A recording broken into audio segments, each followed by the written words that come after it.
Hey everyone, it's Ellis, and this is the patch 12.16 notes rundown, and I don't really know what to expect because apparently Riot put out something where they said that their patches would not be as large or impactful anymore ever since the mid-scope update, right? That was the like LoL thoughts video that I ended up reacting to. I think that was on the highlights channel. So we'll get into it. So nerfs 12.16, we got Draven, Poppy, Yuumi, and Zeri, and then buffs. We actually have a considerable amount of buffs, some which I guess could be scary. Adjusted is Diana, and then systems is Evan Shroud, so we shall go into it. And apparently, all of these nerfs are for pro. So all of these nerfs are because of pro play, and it also signifies what role it is inside of pro play. So, okay. Let's take a look. Udyr is on this patch. I already gave my thoughts on Udyr in a completely separate video that is also on the main channel, so you guys can just follow that there. Caitlyn, passive AD ratio increased. R now has bonus damage that scales with critical strike chance. Passive headshot is going to be 60 to 110 to 60 to 120% based on level. This isn't the end of the world because I feel like I did the preview, but I didn't realize that rank 1 wasn't getting anything, but the mid game's getting some extra damage. It's getting 5%, and then obviously 10% at the end stage. Now, obviously the end stage can be a little bit more valuable inside of team fights, but all in all, it's not super big. Damage now increased by 0 to 25% based on the current critical strike chance. This only really matters, I mean, once she gets her first item. So by that point, it's already, I think, past the point of like why you picked Caitlyn. But if why you picked Caitlyn is to do the things that Caitlyn does with the early lane aggression, and then rotating around the map quickly, then obviously she is going to have higher kill thresholds, which definitely is nice for her combo pairings. But all in all, these are not changes that shift Caitlyn back into the meta immediately. Diana, passive cleave damage decreased, EAP scaling increased. Diana has been finding success with tanky builds recently. AP bruisers should be able to flex into more durable itemizations. We want to make sure that they're still rewarded for opting for riskier full damage builds. We're shifting our numbers so that her tank builds do a bit less damage and her AP heavy builds do a bit more. Passive, Moonsilver Blade. Empowered cleave damage is going to do 20 to 250 plus 50% AP to 20 to 250 plus 50% AP base damage level comparison. Level 6, 55 to 45, level 120 to 95, 16 to... Okay, so she's just... Wait, what? I don't understand. What? She's just losing... Wait, what? We're shifting her numbers and her AP builds do more. What is going on? Wait, what? So her passive just outright deals less. I thought that they were increasing the AP ratio on her passive, but I guess not. And then magic damage on Lunar Rush, 50 to 130... plus 45% AP to 50 to 130 plus 50% AP. She's getting 5% AP. Diana is a jungler, and even as a jungler, she's probably going to get what? She's going to get anywhere from 220 to like 300 AP if she's lucky in a good game outside of building Death Cap. And even if she would build Death Cap or something like that, and she goes up to like 400 something ability power, you're literally talking about 20 damage getting added back in, which is still less than this. Diana literally, she has to go to 4 or 5 items before she would start being more valuable, which just seems like an outright, it just seems really weird. So maybe this is a typo on it, where she doesn't have increased AP ratio on Moonsilver Blade, but still, this just seems really odd. Draven, Q-base damage decrease. So the spinning axe damage, 45 to 65 to 40 to 60. He's losing 5 on this. I can't remember off the top of my head if this is just undoing a buff that was done to him, or if that was a 5% in damage increase or something. No matter what, these aren't the reasons that Draven is like super plentiful and like all this other stuff going on with him inside of solo queue. I saw the thread on Reddit and whatnot. People really have to understand that a lot of Draven's power right now comes from the really popular champions in the bot lane all have just really bad matchups into him. And when all of those champions have really bad matchups into him, and when those champions' supports are also really susceptible to him, Draven is just naturally going to flourish.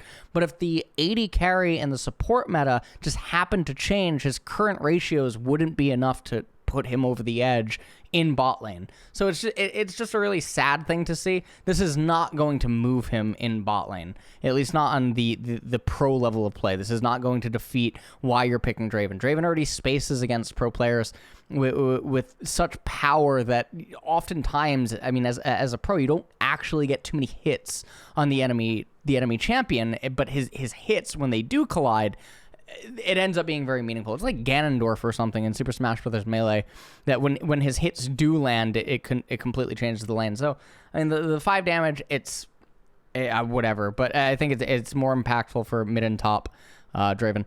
Aurelia, base magic resistance increased. Armor per level increased. Base magic resistance is going up by 2, which is nice. And then armor growth is going up by 0.5 per level. This is obviously nice for Aurelia as well. You know, I mean, her all-in at level 6 is definitely going to be a lot better in top lane, most likely. Mid lane, it's going to be very rare that she encounters another AD matchup or something, but definitely the little bit of magic resistance there as well. And the auto attacks against some of the mages she's going to have a little bit more HP. So for Aurelia, I mean, this is totally fine. I still think that Aurelia is just one of those champions that if you're really good at her, then she's always sort of been viable anyway. So anyways, we continue to move on here. Yace is going to be here. Hammer Form Q damage increased. Hammer Form E damage based on target's maximum health increase. Q. Hammer Form to the skies. 55 to 255 plus 120% bonus AD to 55 to 280 plus 120% bonus AD. So that's going to be 25 flat damage just added to his Q, which is absolutely bonkers. The real numbers that you have to be looking at here, though, is the rank 2 and then obviously the rank 3. These are the numbers that are going to have immediate conversion inside of laning phase. And I think this is really going to help him just with his laning prowess. And I already talked about how the durability update, if you were a lane bully, the durability update didn't necessarily hurt you. It really depended on the matchup dynamic. But with lane bullies, it becomes harder to move them out because they lose less of their resources while they're harassing you, because your inability to respond to it. So this is all really good for Jace. Damage 8 to 20% of the target's maximum health plus 100% bonus AD to 8 to 22% of the target's maximum health plus 100% bonus AD. So these are all just really nice buffs to Jace in mid game and whatnot. And so I think, all in all, I mean, it's fine. It's his melee form, so it's not like the end of the world, but it's definitely his early and mid-game ability. Kaisa. So you got to understand, I think, with Kaisa, we're about to read these, but I don't think they're actually super sizable. We have to just keep an eye on Kaisa radar because Riot might need to sell skins, okay? Worlds is literally in a month and a half, so we do have to remember that I believe that there's still 2 more patches before Worlds. So depending on what those patches end up in, actually, this is really weird. This is 12/16, but we're at the we are literally a week off of August ending. Are they behind schedule this year? I don't remember this being this late. What is the Worlds patch? I thought it's 8/19. But wait a minute. If it's 8/19, that means that we're like 6 weeks away, which puts us into October already. But that doesn't make any sense because I thought the Worlds patch was 8/19 or 8/18. Even if it's 8/18, that's the very last week of September, which would mean that teams have no practice on the Worlds patch right as it's about to kick off. Something doesn't make any sense to me. Okay, so passive second skin plasma on hit base damage 4 to 16 to 5 to 23 based on level, doesn't matter. Caustic wounds additional damage per plasma stack before amplification 1 to 8 to 1 to 12, doesn't matter. Icathian rain damage per missile 40 to 100 plus 50% bonus AD 25% AP to 50 to 100 50% bonus AD plus 30% AP 5% ability power increase ratio, and then R killer instinct 70 to 110 shield strength. I mean, shield strength doesn't matter on Kaisa. I mean, go ahead and watch however many games of Kaisa using her R and tell me in what amount of them does the AP or something convert to a shield that actually gets chewed through. If Kaisa's R had a reset on it or something, which I do believe was one of the things that I think was being considered for Kaisa once upon a time, if her R had a reset on it, you could see something like this mattering. But as it currently stands, I mean, this is just a complete joke. I don't think that any of the AP Kaisa builds outside of like Nashers is going to be super big. And I mean, well, having Nashers and so even if you do have Nashers, like what is this even doing? It's adding 30 more shield. It's such a negligible amount, and also like when that item ends up coming in, it just seems very odd. Malphite, passive cooldown decreased early, W cooldown now decreases with rank. So I talked about this in the patch preview. Passive Granite Shield going down immediately at rank 1 is just absolutely broken because it means that you have that much less time in order to do something to Malphite before he walks back in, and it perfectly lines up with his Qs and everything else. So Malphite's actually just gaining a lot of effective HP inside of the lane. And this is where a lot of skill expression actually exists in Malphite, and I know that some people are going to roll their eyes at Malphite skill expression, but you can really see Malphite skill expression in the usage of his Granite Shield, both in top lane and even in support, as well as mid lane, because it's one of the ways that you can just cheat a lot of HP in lane. The other really big buff is the W Thunderclap, the cooldown 12 at all ranks to 12 to 10 second scaling. In a lot of matchups, well, not a lot, but in some matchups, Malphite does max W first versus physical damage-centric team compositions where Thunderclap also has a lot of value in the laning phase. And in matchups like those, Malphite is going to obviously love this buff because Thunderclap is such a spammable ability that you're able to almost cast it every single time that it is up. It doesn't really drain any of your mana, and just being able to have it up more in extended trades is going to be very valuable. Poppy. Q damage to minions and monsters decreased. Q Hammer Shock, 50 to 170 to 30 to 150. So, percent health damage, minion monster cap. Note this cap applies to the initial cast and the activation. So, this is actually a lot of damage being moved away from Poppy. I don't think Poppy is going to be in the worst shape. You got to understand that Poppy has gotten a lot of indirect buffs as well, like durability update, the buff to bombies and whatnot, that she's able to access it a lot sooner. I think all of these things really tie in together. If you look at a lot of pro games, the patience kiting on some of Poppy's camp kills could have just been better. And so if people just try to refine or optimize it to be better and stuff, Poppy should be, or she should land in the same state, even though that it means that her current iteration should have and could have been better. So I think in that regard, it's going to be totally fine. And then obviously this doesn't do anything for top or support Poppy. Tristana, Q bonus attack speed is increased. Q rapid fire, 50 to 110% to 65 to 125. So outright just getting a dagger and then a little bit extra at rank 1 is absolutely nuts. Now in some of Tristana's lanings, she actually goes EWE for some of the all-ins. Sometimes she does just do EQ or EW or something like that. So realistically what we're looking at here is we're looking at a buff that has a lot of value. Usually at level 4 in most cases, it's going to be a very consistent buff and value, in a lot of matchups.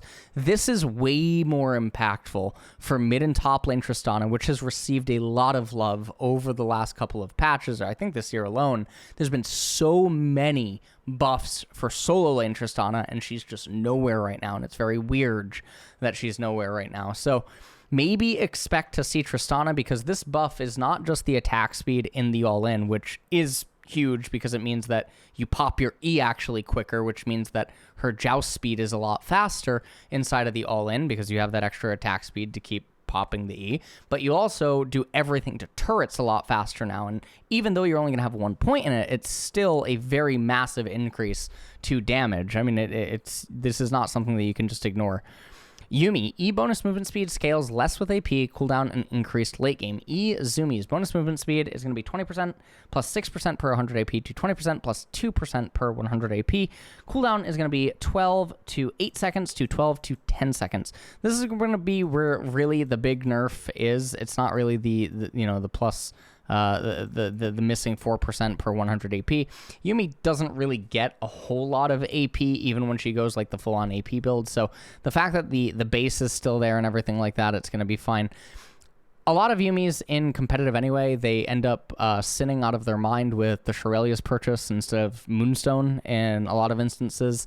And there's just a lot of other issues. So I think for Shurelya's, people are going to think that now they need Shurelya's even more because of this missing movement speed and all the other good jazz, but realistically, it's painful.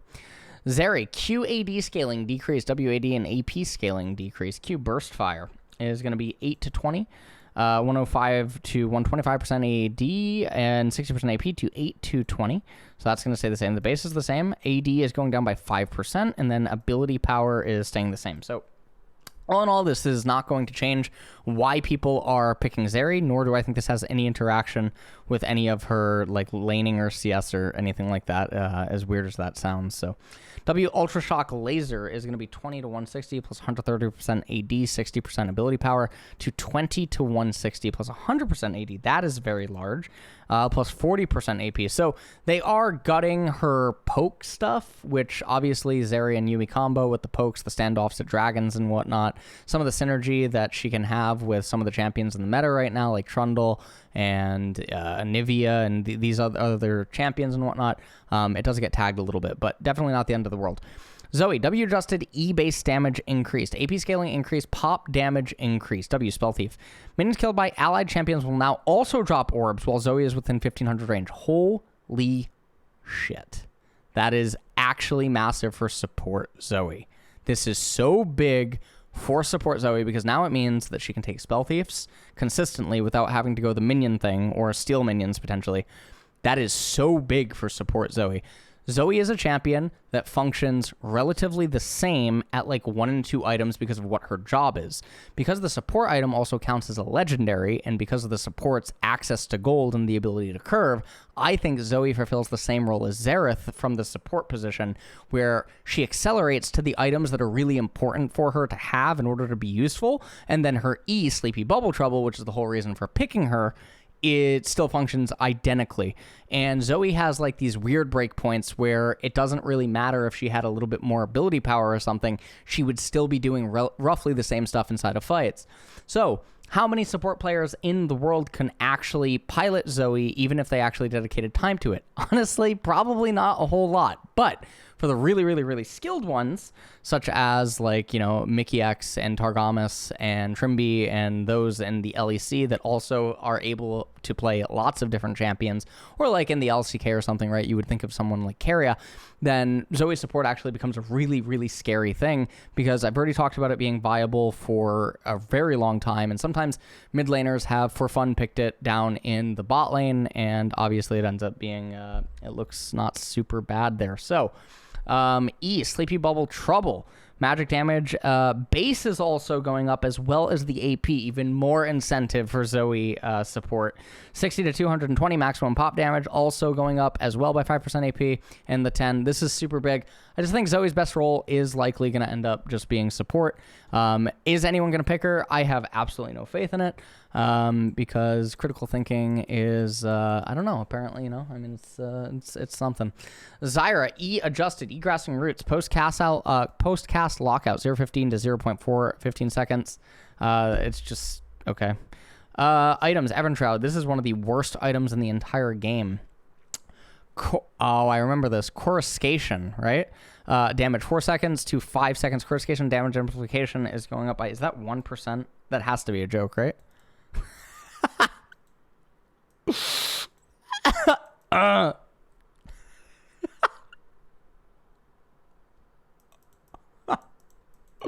Okay.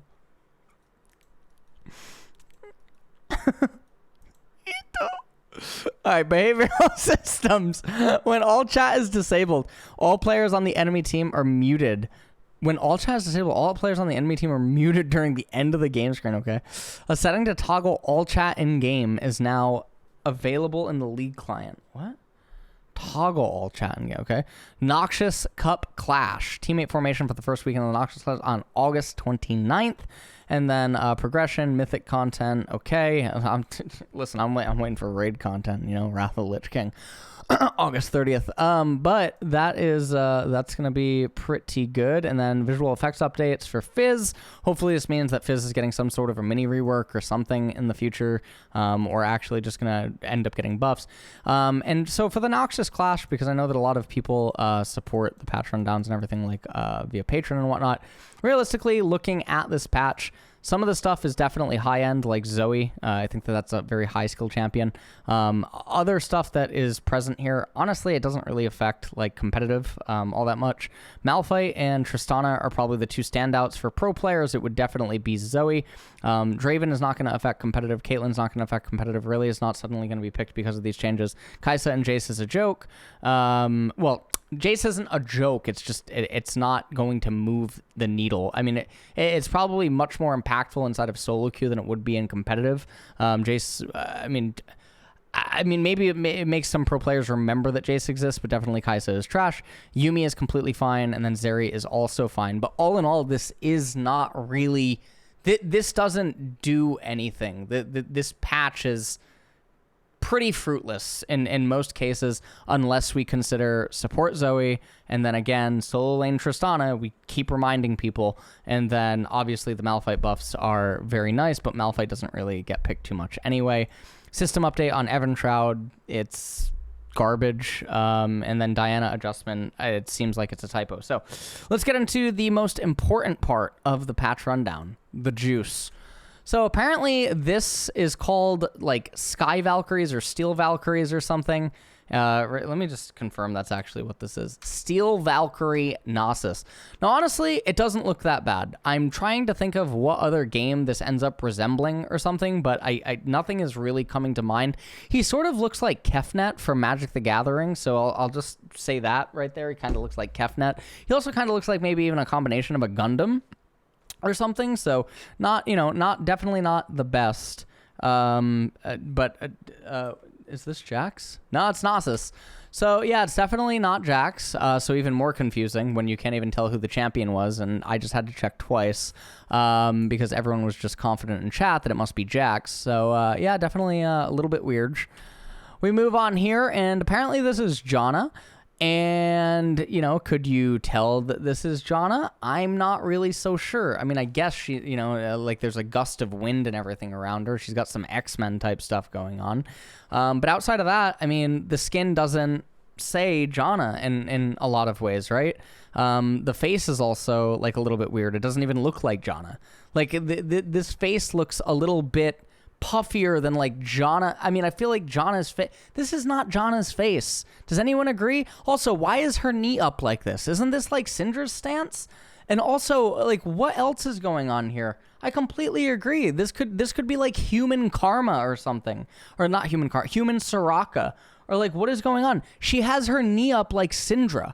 Like, was this originally supposed to be a Syndra skin, but then, like, some rider, like, checked notes and Jonna sells more skins? Or, like, what is going on here? I mean, monsoon season just passed, guys, okay? There was flooding in Korea. Like, what on earth is this? Okay, so then we move on. This looks like a vampire, okay? I don't know what kind of a steel Valkyrie this is. This is an androgynous-looking vampire, okay? If I didn't know which champion this was, Camille, I wouldn't have been able to tell off the splash art. I have no idea what is going on right now. This is, like, what on earth? This doesn't even, like, how on earth do we know this is Camille? I don't even know. Some guy in chat is saying that like we can tell because of her legs, but how do we know that's not just part of the skin? How do we know that her legs aren't just part of the? I don't know.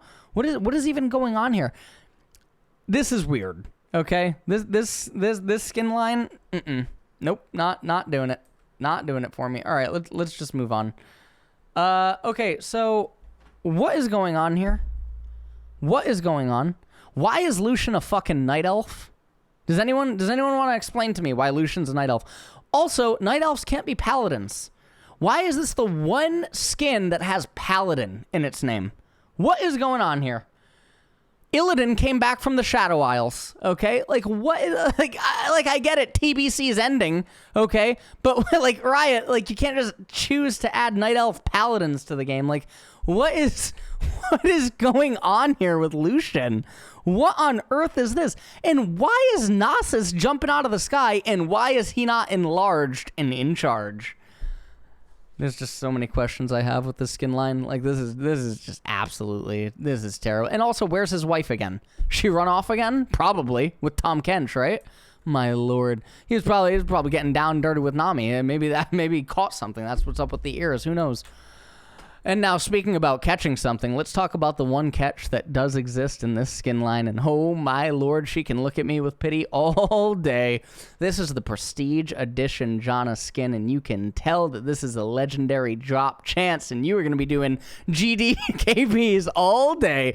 You're definitely going to want to get this skin to let other people know that you have the Prestige Edition skin. You're going to want to drop that wallet for her the way that you would if she had an OnlyFans, okay?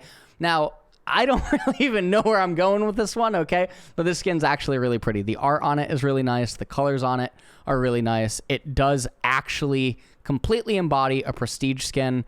I feel when I think of something prestige, I do think of like crystalline, you know, very, very clean looking, sleek, gold, white type stuff. And I feel like this completely embodies it. So it is totally fine. And yeah, this is Prestige Steel Valkyries Jonna. So this is, if you do play Jonna, do not get the other skin, get this skin.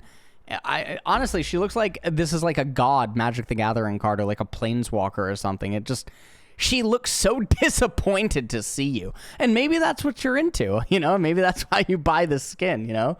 Like you feel ungrateful, you know, that you're even like utilizing it. Like, I don't know. I mean, everyone's into different things, you know? Like, I'm into Twitch Prime. I mean, it's totally fine. Please, you know, pledge to Patreon. Anyways, that is going to do it for this patch rundown, and I hope you guys enjoyed it. As always, the skin sections are always the most informative. It's where most of the analysis lies, okay? And yeah, we will see if 12.17 actually has some juice in store for us, because these last couple of patches are really not doing it, and it's depressing again. And honestly, I just got out of like a 6-7 week slumber, okay, where, you know, my depression almost won. So hopefully, you know, Riot doesn't keep going down the same thing that started making League difficult to watch. You know, it's the patches are weird. All right, guys, that's pretty much it. So, Troll Despair. All right, see you all in the next one.